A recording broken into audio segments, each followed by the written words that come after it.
I'm pleased to welcome you once again to the 34th Annual Los Angeles County Holiday Program. This program presented this evening at the Music Center is brought to you by your County Board of Supervisors. Over the years, the program has grown into a grand community tradition. We are proud to showcase performing groups and individual artists from a wide variety of ethnic and cultural backgrounds, united in goodwill and celebrating all the joys of the season. It is my sincere wish that their performances will bring you a special happiness and cheer during this holiday time. Happy Hanukkah and Merry Christmas to everyone. Continuing with the world of Jewish music, we move on now to the world of Jewish dance with the Keshet Hayim Dance Ensemble.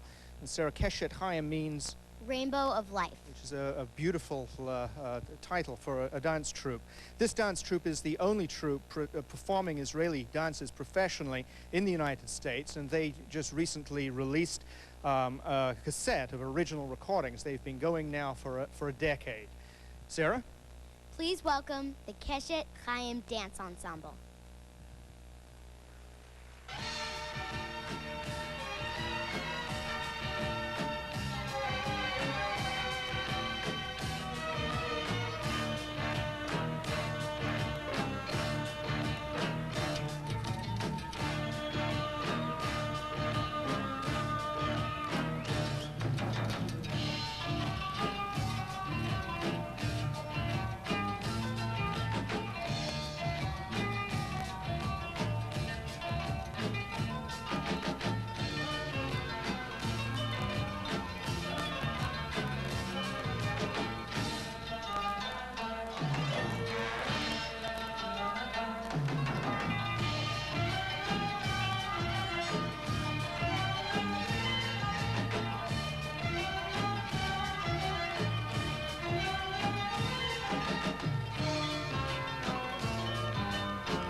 More than 2,000 years ago, the Jews lived in peace in the land of Judea. But a conquering enemy led by a king named Antiochus decreed that the Jews must forsake their holy temple and their belief in one God. They were forbidden from worship and the practice of their laws. The soldiers of Antiochus entered the holy temple and desecrated it, placing an idol on the altar, allowing pigs to run free, and setting fire to the books of law. Even the eternal light, which had burned for centuries as a symbol of faith, was extinguished. Near Jerusalem, in the town of Modin, a man named Mattathias lived with his 5 sons. Refusing to forsake their belief, they resisted the orders of Antiochus. An idol was erected in the town, but Mattathias crushed it, declaring, "Whoever is for the Lord, come," and fled with his family and followers into the mountains. There they attempted to continue their faith. Antiochus sent his army to destroy the rebels, attacking them on the Sabbath day when the Jews were forbidden to fight back. Thousands were slaughtered. Mattathias' son, Judah the Maccabee, told his fellow Jews that they must fight back, even on the Sabbath. But his followers were frightened, not knowing how they could combat an army of overwhelming numbers. Under a starry sky, Judah prayed to God for an answer to the people's fears. And the next morning he said to his followers, "Do not be afraid, for the Lord is with us. Strength comes from heaven. It is not the size of an army." The people followed Judah into combat, and they defeated the armies of Antiochus. But their triumph was short-lived. When they re-entered the Holy Temple in Jerusalem, they found it in ruins. Judah and the others cleansed the temple. Following ancient law passed down from the time of Moses, they rebuilt the altar and holy vessels. When everything was made new again, all that remained was the relighting of the flame, by which they would rededicate the temple. However, when the Jews searched for the pure oil to light the flame, all they could find was a single vessel, enough to burn but one day. They lit the lamp, and to everyone's amazement, when the first day had passed, it continued to burn. When more oil was finally made, the flame had burned for 8 days and 8 nights. Judah said to his followers, "Let us rejoice in what we have, and light the lamp to worship and praise God who has delivered us." It was decreed that for 8 days, beginning on the 25th day of the Hebrew month of Kislev, the Jews would celebrate this rededication of their faith. And today, like the oil of ancient times, the candles of Hanukkah burn brightly for 8 days, proclaiming the glory of God and the freedom of the Jews. Fascinating story. Well, live from the stage of the Dorothy Chandler Pavilion at the Music Center of Los Angeles County, this is the 34th Annual Los Angeles County Holiday Celebration. My name is Maravina Jaimes. And I'm Mario Machado. And we are honored to help present so many enjoyable performances,